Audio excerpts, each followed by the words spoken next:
So welcome. Thank you everyone for joining us for Florida's Healing Waters Book Talk with author Rick Kilby. I'm Katie Kelly. I'm the Special Programs Coordinator at the Orange County Regional History Center. If you've never visited us before, we're located in downtown Orlando, right next to the Orange County Public Library. Our museum is located in the historic 1927 courthouse, and it houses 4 floors of exhibits covering Central Florida's history from 12,000 years ago up to today. Today's program is made possible in part by the Historical Society of Central Florida. Now more than ever, public support of our Historical Society is vital to us offering programs like these. As you may know, today is Giving Tuesday, so I'd encourage anyone looking to give to a local organization which is giving back directly to our community to check out our website at thehistorycenter.org. All contributions greatly help us to fulfill our mission, which is to serve as the gateway for community engagement, education, and inspiration by preserving and sharing Central Florida's continually unfolding story. You can find information about memberships and donations on our website at thehistorycenter.org. Today's presentation is being facilitated as a webinar, so that means that participants will not have access to their video or audio for the programming. We'll save some time at the end for questions. So if you have any questions, please feel free to pop them in the chat at any point during the presentation, and we'll try to address those at the end. That's all I have for now. So I'm going to go ahead and get us started. I'm proud to introduce today's presenter. Rick Kilby is a 1986 graduate of the University of Central Florida. He was the creative director of the Church Street Station attraction in Orlando before launching his own design studio, Kilby Creative. In 2008, Rick launched his blog about Florida history and culture. It's called Old Florida Musings from the State I'm In. He also contributed to the He also contributed articles to the Society for Commercial Archaeology Road Notes and presented papers at the Society's conferences. His first book, Finding the Fountain of Youth, Ponce de Leon and Florida's Magical Waters, was released by University Press of Florida in May 2013 and was awarded a Florida Award in the Visual Arts category. His latest book, Florida's Healing Waters, Gilded Age Mineral Springs, Seaside Resorts and Health Spas, which he'll be discussing today, was released in September of 2020. Also, just as a heads up, I'll mention it again at the end, but Rick will be holding a book signing for this book that he's discussing today. It'll be at the History Center on Saturday, December 5th, so that's this Saturday, from noon to 2. So please feel free to stop by between noon and 2, meet Rick, pick up one of his books, get it signed. It's going to be a great event. All right, so without any further ado, I'm going to go ahead and turn off my camera and mute my microphone, and Rick is going to take over from here. Thank you. Thank you for the introduction. One correction, you put University of Central Florida. I'm a Gator. I went to UF. I grew up in Gainesville, actually, 2 miles from campus, so I have to make that correction. You know what? I actually have that in I have University of Florida in my notes, but I'm from Central Florida, using the University of Central Florida, so it's just like it rolls off the tongue. Sorry about that. You probably read right over it. Yeah, I'm a proud Gator. It's part of who I am. She mentioned my first book. My first book came out in 2013. It's hard to believe it's been 7 years ago, but the genesis of my latest book came from the first book. So I want to talk about that. And in my first book, I traced the myth of the Fountain of Youth in the development of Florida, how it helped promote the state, and particularly when it came to springs. And I found any spring that was developed commercially at one point or another seems to name itself the Fountain of Youth or proclaim itself to be the Fountain of Youth. And this is a postcard that was in that first book that I really, really loved. And this really sparked my curiosity. I wanted to know who these people were, why there were so many of them, how they got there, what is this big structure they're in? And of course, I wanted to know if they're invalids, how come they're not social distancing?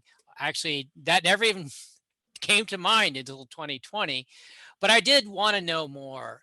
So I learned some context.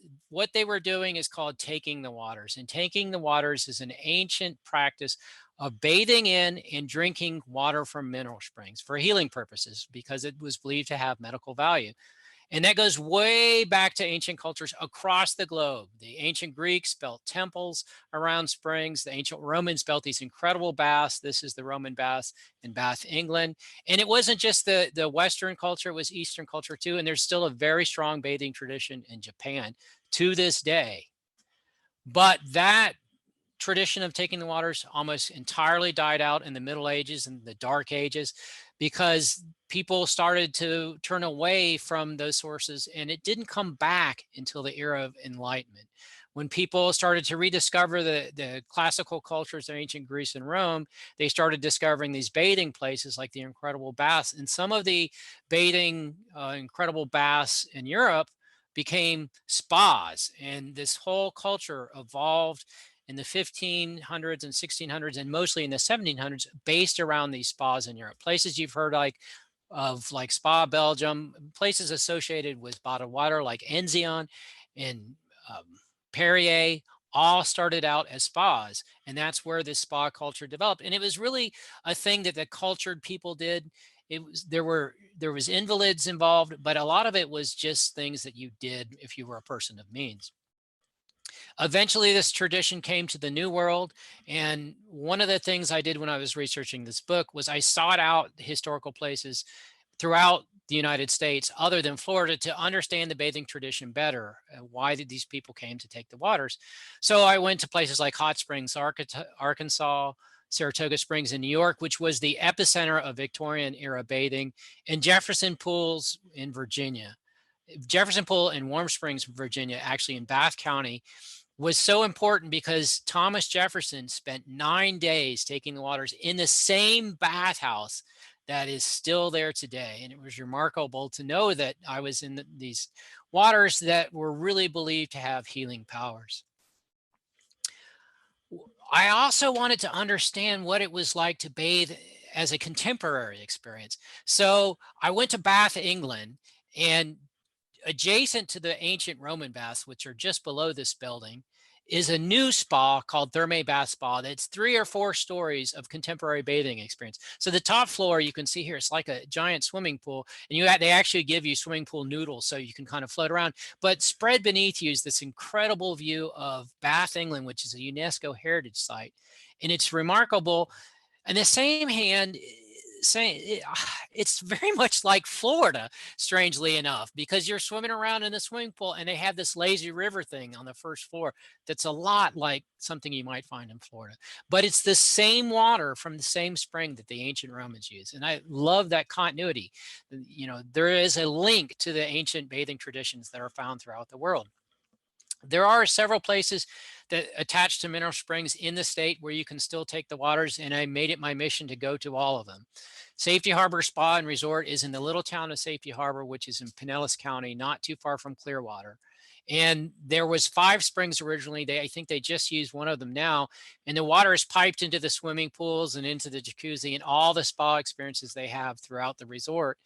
And it, again, a link to the past. It was originally discovered by a soldier who was stationed in Tampa during the Seminole Wars.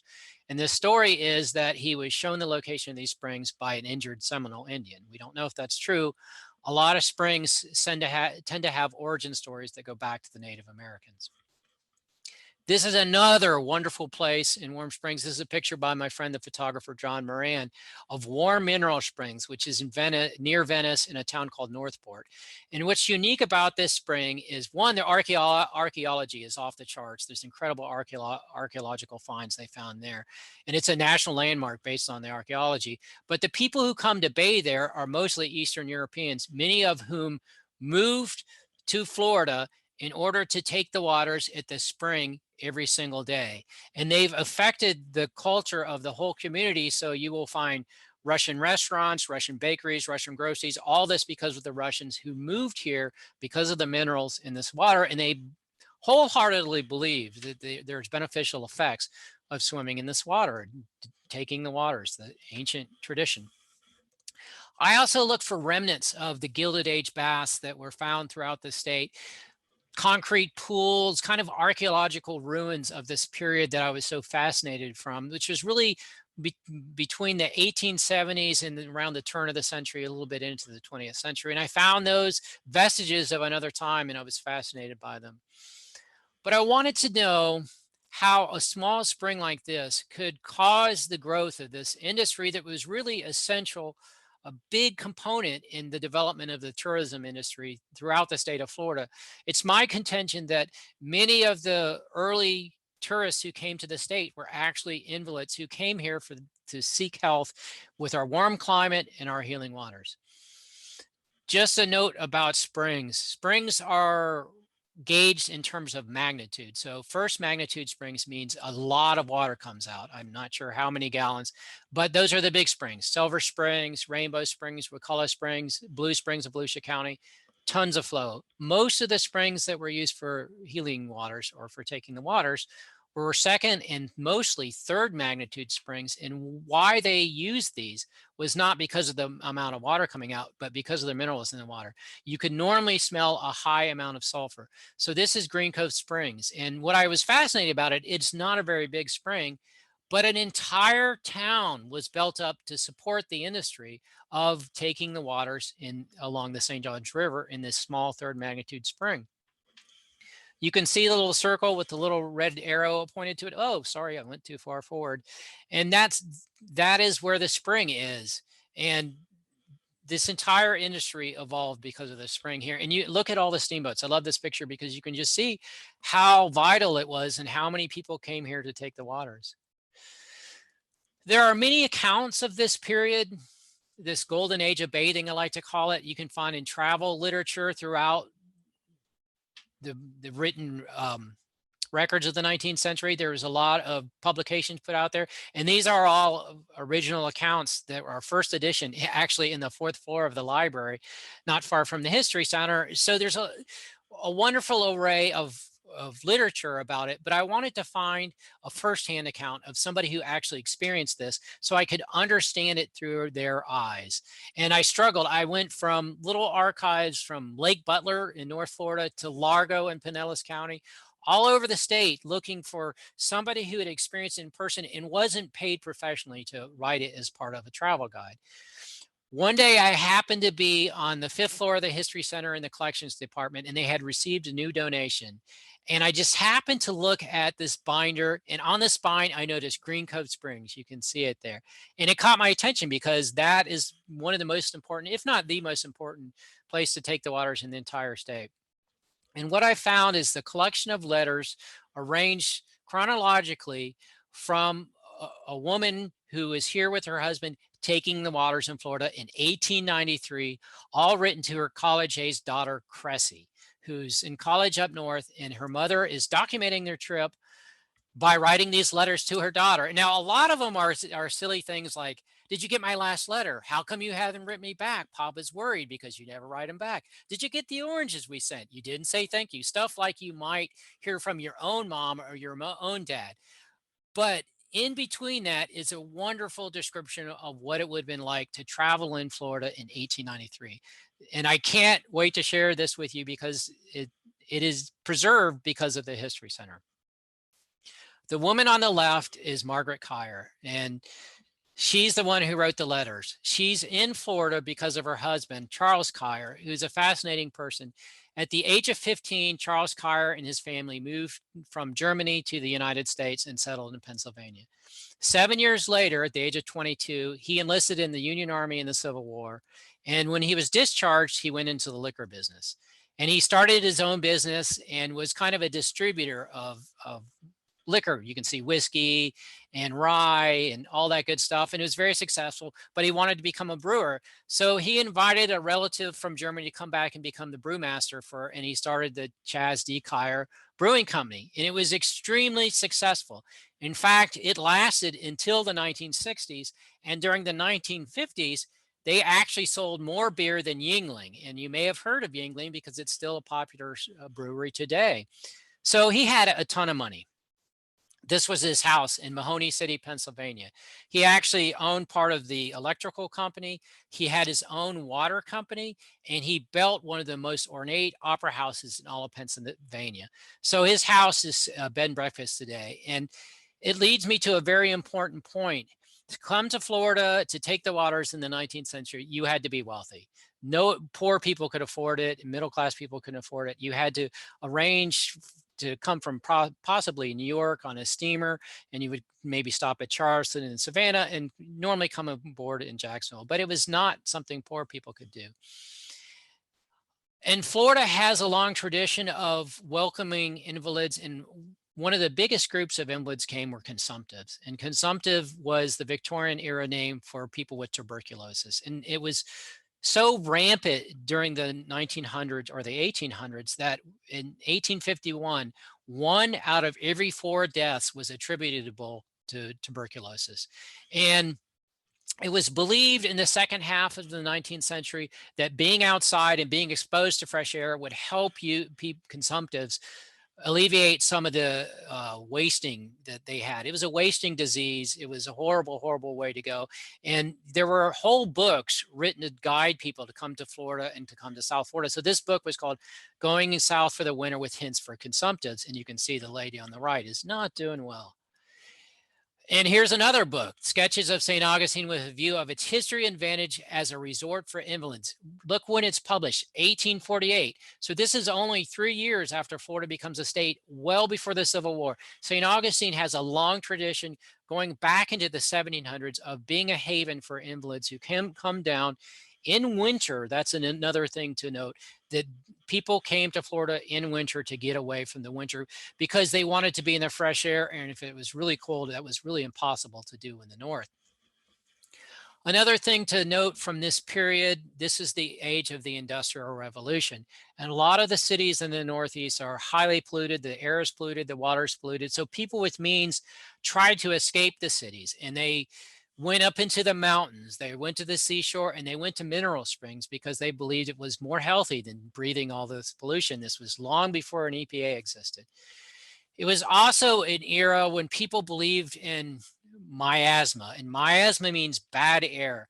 And it goes back to the ancient Greek theory of the 4 humors, which were liquids in your body. And you wanted to keep those liquids like blood and bile and phlegm in proper ratios. And the way to get them back in the ratios was bleeding, blistering, and purging.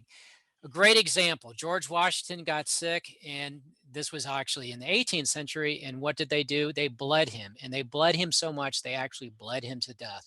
And that type of medicine is called heroic medicine. And so people are starting to move away from heroic medicine because it's so horrible. And it's also the era of patent medicine, where they made up these mystery medicines with alcohol and heroin and cocaine that would actually, and some of them have mercury, a lot of them had mercury, would actually again make you sicker than the ailment that you had. So in the second half of the 19th century, people started looking for alternatives to the heroic medicine and the patent medicine. And one of the things they rediscovered was the power of water and taking the waters. That's one reason it was so in vogue to come to Florida and find the healing waters. Also during that period, Floridians who lived here already understood that they had a valuable commodity in the Florida's climate and Florida's waters. And so they took full advantage of that. So another guy who wrote a travel book coming to Florida called The Old South and the New in 1888 was William Darrell Kelly. And he documents this time where he comes across an old guy working in his field, and he said, "What do you guys live on?" Because he was so alarmed by how puny the crop looked. And he said, the old Floridian says, "We live on sweet potatoes and consumptive Yankees." And Kelly said again, "What do you sell?" And the old Floridian says, "We sell our atmosphere." So Floridians were always in on this to take advantage of their favorable climate in their waters. Here's a group. I love this photo because you get a glimpse of the type of people coming to Florida. They're dressed in wonderful clothes. It's winter, so they're covered from head to foot. And these people are wealthy. And chances are these are people on a steamboat in Jacksonville. During this time, most of the people who entered the state came into the state through Jacksonville. For one reason, I said it was easy to get a steamer from New York, Charleston, and Savannah and come into the mouth of the St. John's, made a natural port right there in Jacksonville. Another reason was during the Civil War, the Union Army controlled Jacksonville for most of the war, and they controlled Fernandina Beach. So all these troops after the war went back up north, and they bragged about how great the weather was. So word of mouth had tremendous power. Jacksonville already was growing before the war as a place for invalids to come. It had kind of had the infrastructure because of the port there. In 1840, there were only 350 permanent residents of the city, but by the end of the century, 70,000 people a year were coming into Jacksonville. And you can see they're coming on sailing vessels, they're coming on steamboats, and a lot of the times when they got to Jacksonville, they would transfer to a riverboat because the St. Johns River was really the I-4, the I-95, the Florida Turnpike of the 19th century. That's the way you got around, was through the waterways. Mike Perkins of the History Center has talked about how important water travel was in his transportation series. This is a steamboat or a riverboat called the City of Jacksonville, which I believe is one of Frederick de Barry's, and would go all the way up the river because the St. Johns flows north as far as Enterprise. So let's get back to the Kyers. Mama and Papa Kyer. Mama is Margaret, who's writing the letters. Papa was sick. He had some kind of ailment. I contacted the museum up in Mahoney City, and they thought he had lung cancer. I think it's very possible that he could have been consumptive. He was doing very poorly, and his doctor said the only place he thought he could get well was Florida. And that you find that again and again. So many pioneers who originally come to Florida come here because the doctor orders them to come here in winter. So on February 1st, 1893, they arrived in Jacksonville, which is the place where most of these people arrived. And they stayed at the St. James, one of the premier hotels in the city. They stayed there about a week, and then they went to St. Augustine, following that tradition of invalids traveling to St. Augustine. Ralph Waldo Emerson, great example. He was there for about 6 weeks in the 1820s. So that's right after Florida became a United States territories after the Second Spanish period. He was there very early for consumption. They followed in his footsteps, and they stayed at the very first hotel they could check into because Papa Kyer was not feeling well. And that was the Hotel Magnolia, which in itself has a very interesting history. It started out as a small, dinky little place built in the 1840s, again, very early, that held about 40 tourists and invalids. They kept building on and building on and building on and adding more architectural details until it was a very big hotel, very fancy, very elegant, but it burned down in the 1920s. And that's a theme you'll see again and again. A lot of these wonderful, beautiful Victorian resorts are made of wood, and they didn't survive to this day because they were susceptible to fire. One of the first things the Kyers witness when they reach St. Augustine is people promenading. And promenading, again, goes back to those watering places that around the spas of ancient Europe where people went to take the waters, where you would put on your very best clothes and you would go back and forth to see people dressed in their best outfits and be seen in your best outfit. There was a hint of doing this for your health because people wanted to be outside, they wanted to exercise, they wanted to move around because they believed that was healthy. And that was a very novel idea for the second half of the 19th century. But mostly it was like cruising. They were cruising up and down. And in St. Augustine, you cruise along the seawall. And there's still a historical marker along the seawall in St. Augustine today to talk about how people promenaded up and down the seawall. I pointed out that octagonal building in the back, and that was the Capo bathhouse.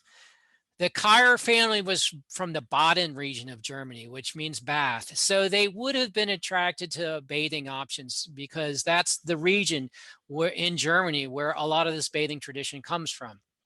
Had the Kyers chosen to take the waters in St. Augustine, there aren't mineral springs in St. Augustine of any size. They could have chosen to go to the Capo bathhouse. The Capo bathhouse was started by a guy named Philip Capo, who was a Minorcan. And the Minorcans were a group of people who originally came during the British period with Andrew Turnbull to New Smyrna Beach, and they were indentured servants. And the conditions were so bad in New Smyrna Beach, they escaped and made their way to St. Augustine, where they became an important part of the culture. And nobody is a better example of that than Philip Capo. In addition to owning this bathhouse, he ran shuttle services to the beaches. He rented sailboats. And in this facility, there was nothing else like it in the city. It had hot and cold saltwater baths, hot and cold mineral baths, and was there until it burned down in 1914. It's sad that so many of these places burned down because they would be so fascinating to go back to today. You can see in this illustration that bathing during this period was segregated by gender. So there was a men's bathing time and a women's bathing time. And sometimes like this place, they would allow the children to bathe with the women. And that you'll find that again and again at a lot of the mineral springs, at these other watering places. Which leads me into the period of the Kyers journey where they start going to these mineral springs. On the map is a map of the St. Johns River that is not to scale. Obviously, it's way too big. It's the largest river in Florida, but it's not that big. And in the highlighted places are where the Kyers visited. So they went from Jacksonville to St. Augustine, Green Cove. They went as far north as Swanny Springs and as far south as Rockledge. And the first mineral spring that they visited was the one I talked about briefly before, Green Cove Springs. They stayed in a cottage of the Hotel St. Elmo. A lot of these hotels had little cottages where if you were wealthy, you could rent your own cottage so you wouldn't have to mix with the other people. And that's what they did. They complained about being lonely, but they loved St. Augustine or Green Cove Springs. They had a great time there. The hotel in itself is interesting. It was started out as the Hotel Morganza, opened in the middle of the 19th century. It was rebranded to the Hotel St. Elmo, and then it got bought by a health resort in New Jersey called Seacraft. And then this became Rivercraft and Rivercroft. And later it was owned by J.C. Penney, who was probably one of the most famous winter residents of Green Cove Springs, and then later became the Florida Military Academy. So it lasted a long time. It probably burned down, I'm not sure. Most of these places do. But I love the trolley. Notice the trolley on the right. Horse-drawn trolleys is how you got around in some of these watering places. They would pick you up from the train station, dump you off at your hotel, and that's how you got around the towns. So several of the towns had these horse-drawn trolleys, or mule-drawn trolleys, I should say. This is the spring, the third magnitude spring, which was the genesis of the Saratoga of the South, as it was called. And you can see off to the right, they would have bathhouses that, again, were segregated by gender and would allow people a little bit more privacy than the big pool. These are the wonderful Victorian tourists dressed in their beautiful outfits. And in the back, you can see a picket fence. And just beyond the picket fence is Clarendon House. And Clarendon House was the largest hotel of that era. It was owned by a guy named Dr. Joseph Applegate, who was a physician who came to Florida to help work with the Freedmen's Bureau, with the people who were formerly enslaved, and help administer to the health needs. And he stayed after he was done in that and got into the hotel business. And as a doctor, he would give lectures on the efficacy of the spring water there, which was actually bottled and sent far up north, because that's another thing you find again and again. A lot of these places that were destinations with resorts built also bottled the water and send them up north. And that's the lobby of the Clarendon House. And this is an advertisement. A couple of things I want to point out here is that it's called Green Cove Warm Sulphur Spring because people traveling here in winter, a great example is today. It was 45 degrees in Orlando. The low in Green Cove Springs was right around freezing, 32 degrees. So if you have a spring that's 78 degrees, you're going to see steam, and it's going to be at least 40 degrees warmer than the air temperature. So you're looking at what seems to be a warm spring. Of course, it doesn't feel that way in summer. We all know if you've jumped into a spring in summer, it's freezing. But in winter, when the air temperature is 40 degrees cooler, it seems like a warm spring. So all these springs in Florida were marketed as warm springs. Another thing is it's the sulfur is mentioned. That was very attractive to visitors coming. And they tended to, in their advertising, list all these ailments that they supposedly cured. Dyspepsia is indigestion. That last one with an E is a skin disorder. I think it's really gross that people in skin disorders would be in these pools and you'd get in right after them. There'd be gross stuff in them. And they talked about that in Bath, England, how the springs would get all gunky because all these people with skin disorders. The Applegate House is actually a cottage that was associated with the Clarendon House. Like I said, the Kyers stayed in a cottage of the Hotel St. Elmo. The Applegate House was rented out as a cottage, and it's where Applegate lived. But what's unique about it is it's one of the only wooden structures I know at any of these watering places in Florida that still exists today. And it's a bed and breakfast, and it's actually for sale. So the spring today is located just off to the right and behind you a little bit. And there's a big park there. Where the Clarendon used to be is just to the right of that palm tree. And it burned down around the turn of the century. Green Cove Springs had anything you'd want to do, you could do it, because these were society cultured people and they needed a lot of entertainment options. And most important was promenading. And so the promenade in Green Cove Springs was called St. David's Walk. And you would walk all the way to the next little town, which was Magnolia Springs, which had an enormous hotel of its own. And you would walk back and you'd see people and be seen. The Kyers did St. David's Walk. It was a little bit too much for Papa Kyer. His health was not that great, and they had to take a boat bath. Despite that, they loved it. But when they went back to the doctor, and Jacksonville was the hub of all their travels, and they would go back and forth to Jacksonville and talk to the doctor. The doctor recommended they go here. This is Swanny Springs. And Swanny Springs is located near the town of Live Oak, very close to the North Florida, southern Georgia border. And you had to get to Sulphur Springs by railroad. It didn't have the luxury of steamboat travel like the springs along the St. Johns.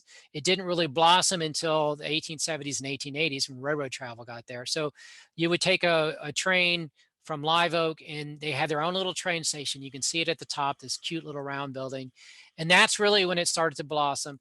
And they developed this wonderful resort there that was pretty much all inclusive. So in Green Cove Springs, a town developed around it, not the case at Swanny Springs. Anything you did there was pretty much on the grounds of the resort. So you see this enormous hotel with this large veranda and then the rivers in the background. And this is where they stayed when they were here. Unfortunately, when they visited twice. The first time it rained the entire 2 weeks they were there. And because there was no town attached to Swanny Springs, there really wasn't a whole lot for them to do. They were devoted Catholics. They loved going to church. They talk about meeting other Catholics, and there was no church there, and that really bothered them.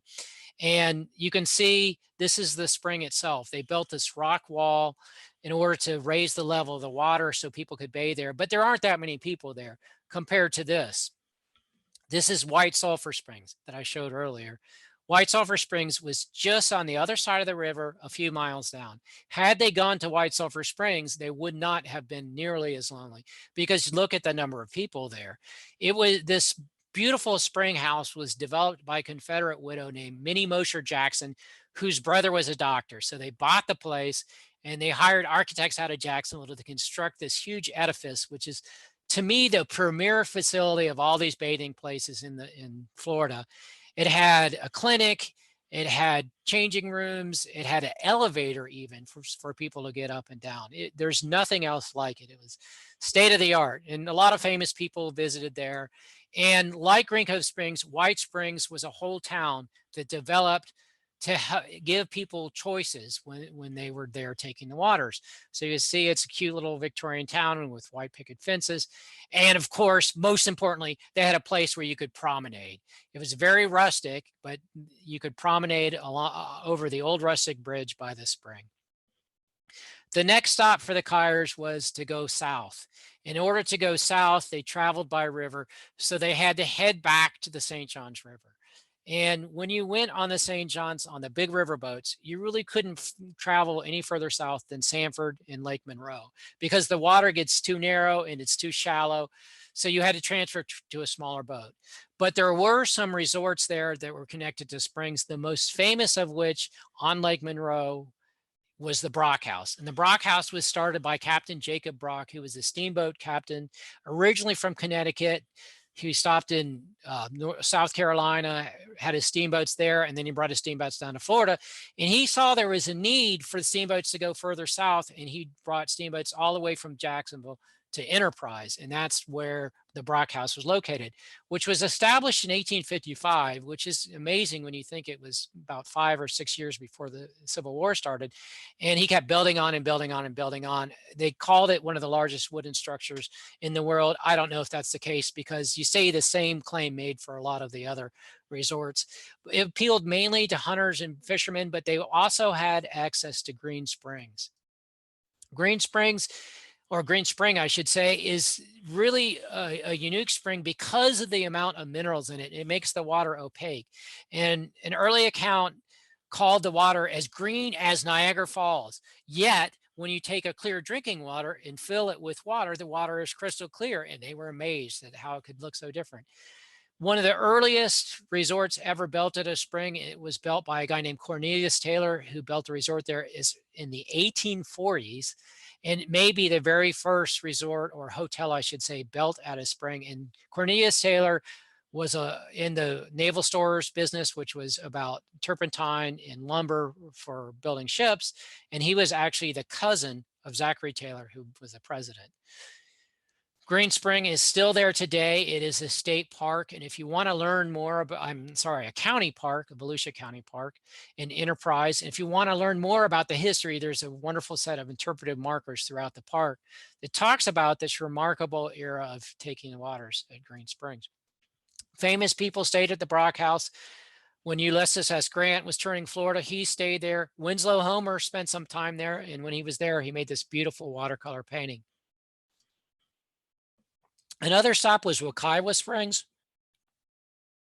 The Wekiva River is one of the main tributaries of the St. Johns, and it was very important as a port because tourism is developing, but the state is largely agricultural during the 19th century.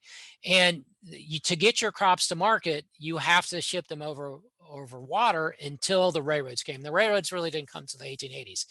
So all the growers who grew citrus and other crops in Western Orange County and Eastern Lake County would transport their goods across Lake Apopka and then by land to what was then called Clay Spring. And from Clay Spring, they could get on a small steamer and then go up the St. Johns River to market.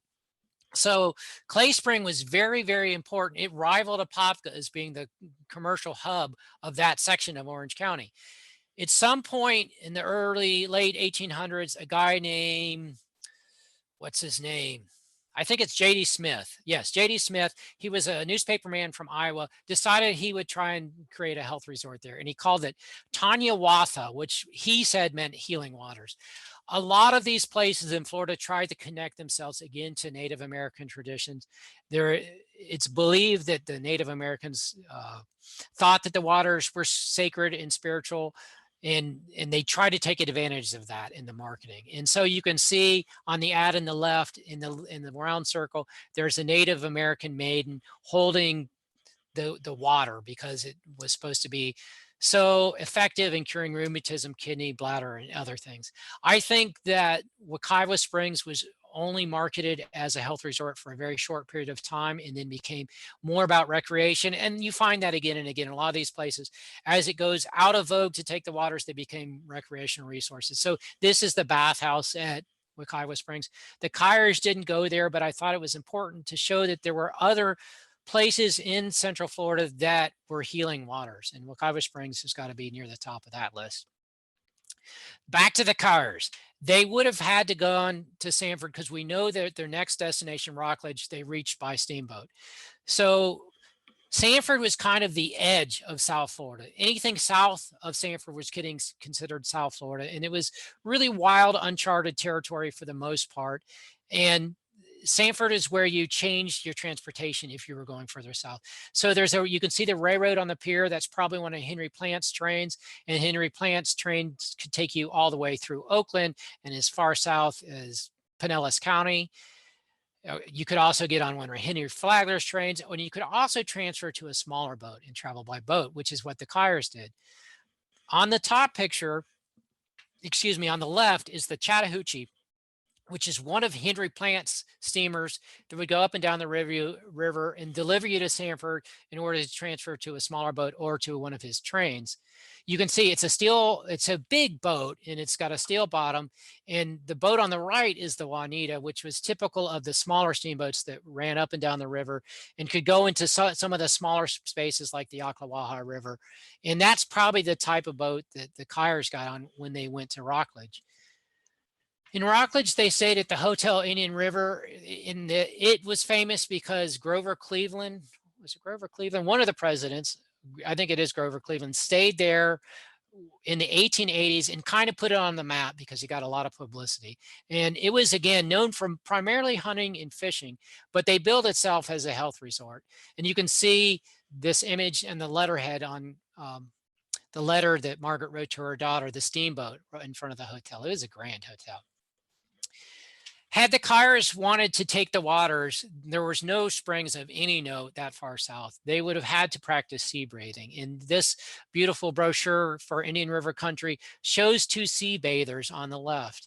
And sea bathing was a different way of taking the waters that has its roots in Europe, and it comes from the mineral spa tradition. There was a place called Scarborough in Northeast England that had a mineral spa, and a guy named Sir John Floyer wrote a book about the powers of that mineral water and the powers of the seawater there. And this whole idea that bathing in seawater, and in some cases actually drinking seawater, was good for you really caught on. So you started seeing seaside resorts in places like Brighton, Margate, Blackpool, all over England start popping up, and people here are promenading, as you can see. And eventually that spread to Northern Europe, to places like the Netherlands and Belgium and France even. Another important thing to know is countries along the southern part of the Mediterranean always had swimming as part of their heritage because the water's so warm and they spent a lot of time in the water. In Northern Europe, where the water was colder, people tended to stay away from the water. So this idea of actually getting in the sea was a whole new notion. It really started in the 1700s and was very popular throughout the end of the 1800s. One of the things that made it more popular was an invention of something called a bathing machine. Keep in mind, this is the Victorian era, and people are, especially women, are famously modest. You don't want to show any ankle. So how do you get in the water without people seeing you? You have this little house, and they wheel it into the water. Men pull it into the water, or they do it with horses. And when you get in the water, chances are you don't know how to swim. That's another interesting idea, because by that time, people have bathing abilities in their house for hygiene purposes. So they don't have to go into the water. The unwashed masses use springs and streams and lakes and stuff like that for bathing. So early on, swimming was looked down upon as something that only the lower classes did. In the 19th century, when people started to realize that exercise was actually good for your health, people started bathing and they started swimming. So the people, chances are, when they came to the ocean for the first time in the 19th century, did not know how to swim. So they countered that by having people called dippers, who would take these lovely, genteel Victorian ladies out into the surf, dip them in the water till they couldn't take anymore, then help them gently back into the bathing machine. I love the story of bathing machines. They didn't actually have them in Florida, but it really helped sea bathing gain popularity. It made it more accessible to a whole lot more people. But sea bathing did become popular in Florida. There was upper class sea bathing places like Newport, Rhode Island, and Cape May, New Jersey. And there were some places for the average person, like at Coney Island. And you can see this rope going into the surf. That is a safety line. You see it again and again in pictures of sea bathing in Florida, because people are holding on for dear life, because if they get swept away by a big wave, they don't know how to swim yet. And it just shows the power of the desire to be in the water, which I think is universal, whether it's seawater or spring water. I think there's an innate desire in all of us to be in water, which I think lends itself to the whole notion of water having healing powers. Florida had sea bathing early on. John Lee Williams he came here in 1820, so at the very end of the second Spanish period, because the doctor told him he was ill and it might be the only way he survived. And of course, he had a miraculous recovery once he came to Florida, and was a very important person in Florida history, because he is one of the 2 individuals who decided our state capital should be in Tallahassee. So he wrote this wonderful account of territorial Florida, and in it he talks about how popular sea bathing was in Pensacola, because Pensacola, like St. Augustine, is one of the 2 oldest towns in the United States, that sea bathing was as regular as having supper in the evening, that so many people practiced it. And again, you see the lady holding her rope. Safety line, I should say. Sea bathing really took off, though, when Henry Flagler started building resorts all the way from Jacksonville Beach to Key West. I'm sure you're familiar with Henry Flagler's story. He was the partner of John D. Rockefeller and Standard Oil. He had way more money than he knew what to do with. He came to Florida originally because his wife was an invalid. The doctor said, go to Florida. Unfortunately, she did not survive. He came back. He married his doctor's nurse, and he came back with her and honeymooned in St. Augustine. This was his second trip, and he noticed the change between his two visits. The first time he visited, it was mostly invalids, and he didn't care for it much. But the second time he was there, he noted that the people staying there were like the people who stayed in the watering places at the spas of Europe, very cultured, refined people. And his whole opinion of Florida shifted, and he wanted to build resorts comparable to those in Europe in Florida. So he kind of had a new lease on life after Standard Oil, and he started building these grand Gilded Age palaces up and down the state. Starting with the Hotel Ponce de Leon in 1888. Today, you may recognize it as Flagler College. It's not on the water, though, and it really doesn't have any water facilities. But the Alcazar does have some facilities related to water and health that I will talk about later.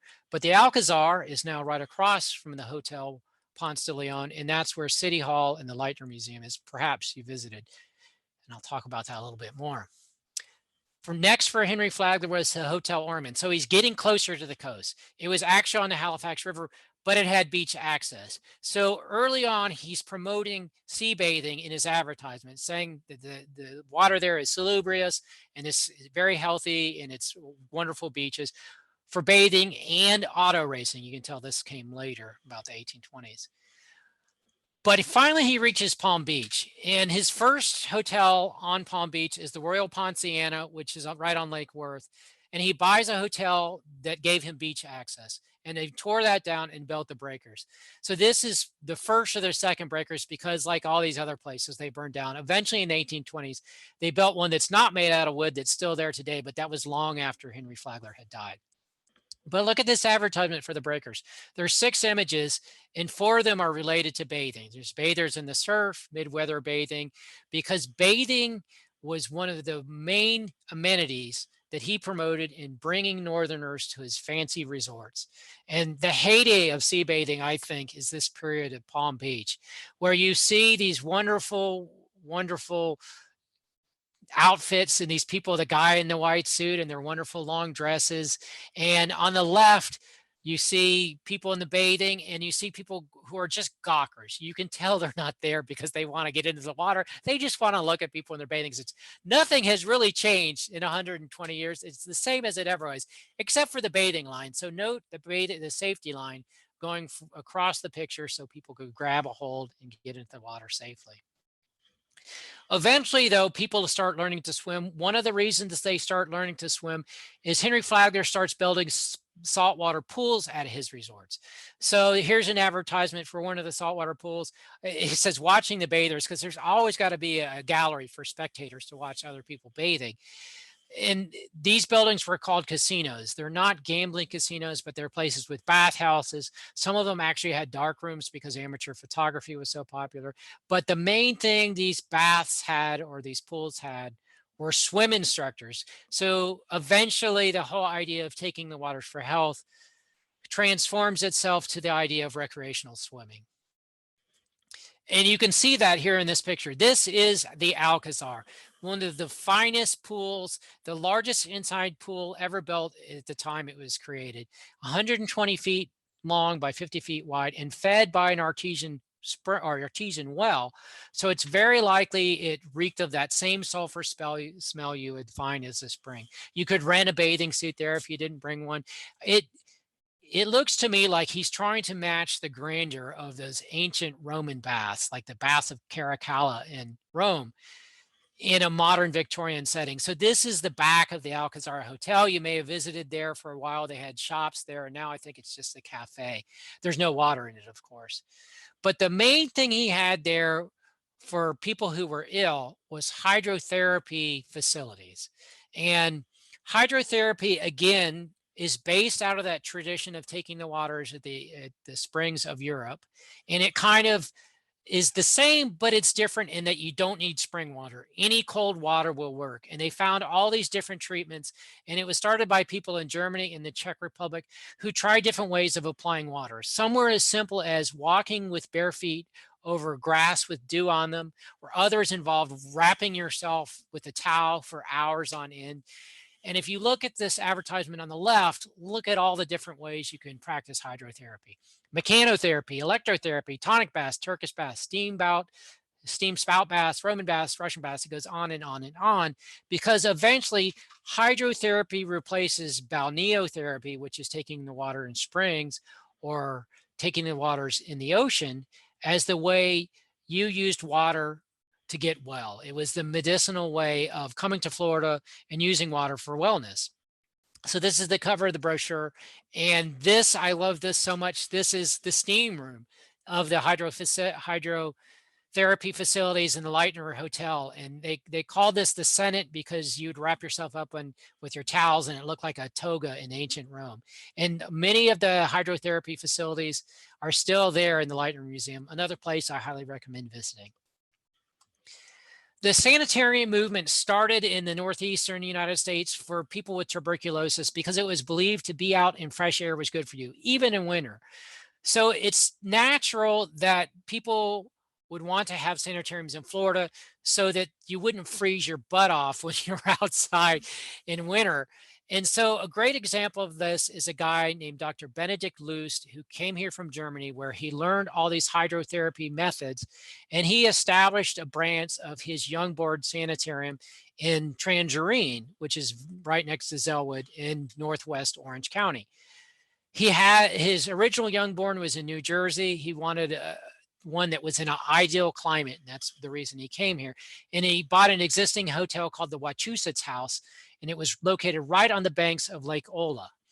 And his method was, or one of his many methods, he was a big practitioner of hydrotherapy using cold water, was his favorite method was they had 2 solaria where you'd be outside in the sun and get really hot, and then you jump in the cold water of the lake. And it was the same kind of practice you might see in the Norwegian countries where they're in a sauna and they jump into the ice. Same idea that it's good for you. And he was very successful. A lot of people came here, but unfortunately, like all the others, it burned down in 1943. And sadly, when it burned down, there were patients involved and several of them were killed. But one that did survive is the Florida Sanitarium. The Seventh-day Adventist Church has a long tradition of believing in the healing power of water. Ellen White, who was one of the founders of the Seventh-day Adventist Church, had a vision that water should be used with healing. So she hired a young man named Dr. John Harvey Kellogg, and they started the Battle Creek Sanitarium in Battle Creek, Michigan. And hydrotherapy was a big part of all the options for health that they offered. It was very innovative. All the people came there, and there's a big connection between hydrotherapy and the Adventists. There was a sanitarium that exists on Lake Estelle in Orlando. It came up for sale. So the mayor of Orlando at the time, Malin Gore, contacted the Seventh-day Adventist Church and said, I think you guys need to buy it. So they bought the sanitarium and established the Florida Sanitarium. And the first thing on the advertisement on the left you see is hydrotherapy. Eventually that became Florida Hospital, and today it's Advent Health. They've come full circle back to their Adventist roots, and I think it's pretty cool. Great example of hydrotherapy right here in Orlando. Now let's get back to the Kyers. We left them in Rockledge. The next place they went up the river back to Swanny Springs, because as you'll see in this quote here, Margaret Kyer claimed that the springs of the Swanny River at Swanny Sulphur Springs were the one place that seemed to work well for him. So they billed themselves then as a resort and sanitarium. I still think it was mostly the spring water. They bottled the water and sold it too. But finally, he found a relief in Florida, and they had a wonderful experience. They were here for 3 months. They were able to take a steamboat from Palaca up the Ocklawaha River to Silver Springs, which was kind of the Disney World of the days. That's what you did. You didn't want to leave Florida without visiting Silver Springs. And you can see the wonderful steamboat and the hotel right there in the water. And they did that. They spent a lot of time going to orange groves. They sent oranges back to their Dottie Cressy and nagged her about whether she got them or not. And they went to some of the most important watering places in Florida. However, sadly, Papa Kyer did not find the fountain of youth. And 6 years later, he died. And this is a picture of his funeral. And you can see it's very well attended, and he was very popular because he was one of the founding members of Mahoney City, who did a lot for his town. So this is 6 years after Papa Kyer's death. Mama Kyer is still in mourning. You can see she's wearing black. That's her in the back of the gondola. They visit Europe. She gave all the wealth that she inherited from her husband to her kids. That is in the front of the boat. That's Charlie Jr., otherwise known as Champagne Charlie. And as you can tell, Champagne Charlie, when you get a nickname like that, you don't take very good care of the money. And he wasted most of the money that Papa Kyer had worked so hard to accrue in his life. I think the lady in white is Cressy, to whom all those letters were sent, and that's her daughter. And thanks to the History Center preserving that history, I have that wonderful firsthand account. Hydrotherapy as it exists today is about restorative practices. When you get injured, that's what you do. But the whole notion of taking the waters, you know, there is kind of a spa tradition today, but most people don't take the waters in the United States. There's still wide belief in Europe and parts of Asia in the belief of the healing powers of mineral springs. But there was always a recreational component. And I think that's important that I note. The people coming to these spas were not all invalids. Invalids were the reason they were there, but it was really a thing that people in society did. You went to these watering places throughout the state because that's what the people in Europe did. And there is always also a recreational aspect of bathing in the waters. And you can see this. This is Children's Day at the casino in Green Cove Springs. And I love this picture because it's really consistent with what it looks like today. The city of Green Cove Springs spent a couple $1 million and redid all the facilities at Green Cove. So the spring is just off to the right there, and you could see the rocks there a little bit, but the water gets piped into a swimming pool, and they have pop jets, and kids love the place. And then the spring water, and it still stinks. It reeks of sulfur, goes down the spring run into the St. Johns River. But I love the continuity that we have with these ancient traditions, and not, there are certain aspects that remain unchanged. And that, to me, that's very important. Most of these places kind of died out in the age of the automobile. You know, people had, it was more democratic once you could provide your own transportation. You could go wherever you wanted. You didn't have to go where the train or the steamboat went. And people started really seeking out the beach, I think, more than some of the inland springs. But this is an exception. This is the Hotel Hampton, and it was near Perry, Florida, in Taylor County. And it was kind of like a country club. It was developed by a guy in the railroad business, but the syndicate out of Chicago bought it, and it was really a pipeline for people coming south from Chicago who were mostly into hunting and fishing. They had access to the Gulf, so you could go fishing in the Gulf. But they had wonderful bathing facilities as well. So you can see the people bathing in the upper left, and they have these jars, they're filling full or bottles full of water, because the healing water, again, was bottled and sent all over the country because it was believed to have such powerful minerals and action going on. So the resort burned down, was gone for years, and around the 2000s, the beginning of the 2000s, Taylor County decided they would hire a bunch of architects to do a survey of the property to find the remnants. And they uncovered the pool, and the spring still flowed. And it was a very popular recreational resource for residents of Taylor County. And this is a wonderful photograph taken by my friends John Moran and David Moynihan that shows the mystery of the springs. Again, that connection with the ancient tradition. And sadly, there was so much vandalism, and Taylor County was so worried somebody was going to crack their head open or break their back jumping into the swimming pool that they filled it full of concrete. And fortunately, they came to the senses because so many residents of Taylor County were upset by what they did, is they were forced to pull all the concrete out. But they're still not sure what they're going to do with it, because they'll put a fence around it and somebody will come with a pickup truck and pull the fence down. And they can't seem to get anybody to live on the property, which is what they ultimately want to do. But for me, this points out the disregard for this important history. So many of the early tourists coming to Florida were invalids who came here to get well. There are still vestiges of this important period in Florida's past that remain today. This is Swanny Springs. This is the remnants of where Papa Kyer came and found healing, finally, after months of traveling up and down the state. The rock wall that they built is still in existence. And this is another picture from John Moran. I love, love, love this picture because to me, this shows how we feel when we're in water or we're in a spring, and it shows the connection with all these ancient cultures of the past. These are important resources, not just for the natural beauty, but also for the historical beauty. And I think as a state, one of the goals I have with this book is to create more awareness so we can do a better job of maintaining them. If you're interested in this topic, you can buy a book from the History Center gift shop, and I'll be glad to sign it for you on Saturday.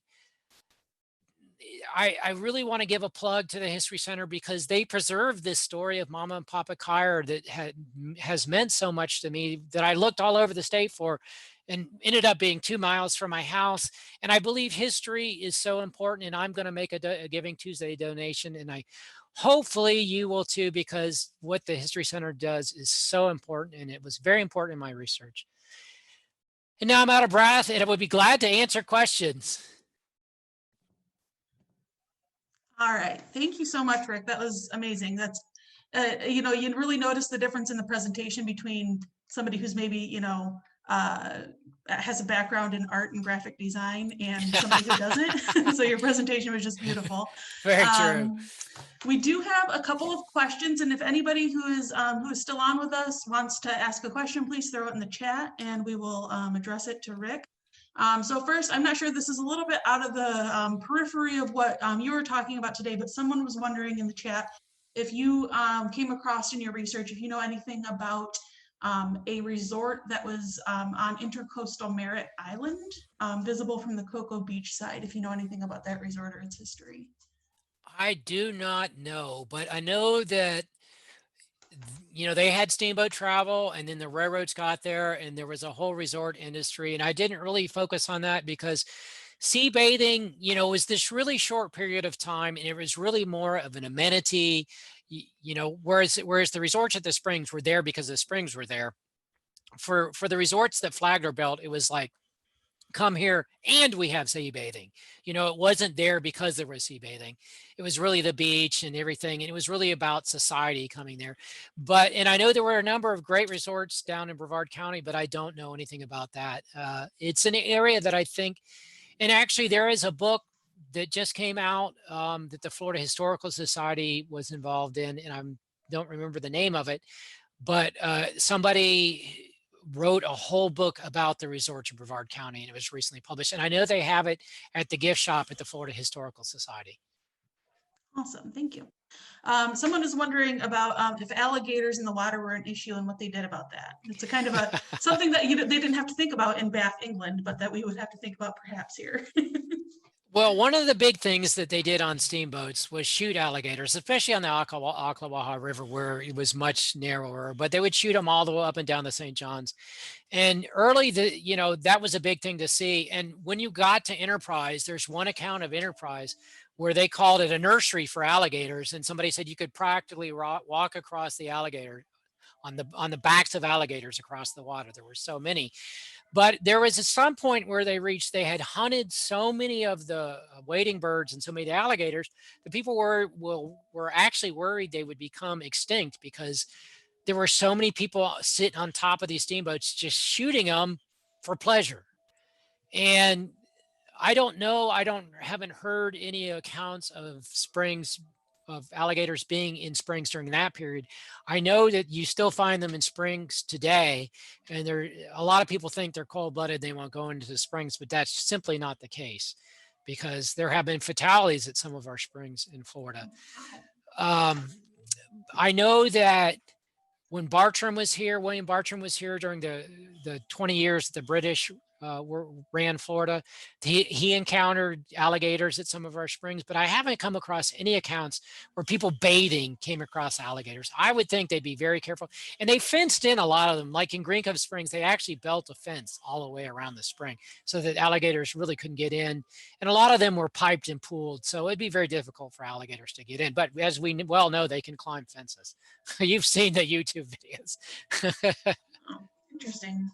Okay, someone said, Anne asked, I believe Henry Plant built a casino at Tampa Bay Hotel. Would that have been a bathhouse rather than what we think of as a casino? Very true. That's actually in my book. Before they built that casino building, they had some kind of hydrotherapy facilities in the main hotel. But when they built that casino building, they actually had a giant pool and it could be covered for concerts. So they would have famous bands like John Philip Sousa and people like that perform. But that's where the hydrotherapy facilities were. I haven't found any pictures of, I have a picture of in my book of the pool there, but I haven't found anything other than marketing copy about the hydrotherapy facilities. I'm still looking for a picture, but at the Plant Hotel, they did have those facilities. And I think that building burnt down too. Awesome. The other question that we have is, where is the book available? It's a History Center gift shop. You could also buy one. If you want an autograph copy, you could go to rickkilby.com and I'll sell you one. upf.com. If you want a bargain, you can buy one from University Press of Florida at upf.com. They have a sale going right now to save a little bit of money. But I'd be happy to sell one. And if you come down to the History Center on Saturday, I'd love to sign one for you. And all the proceeds go to the History Center.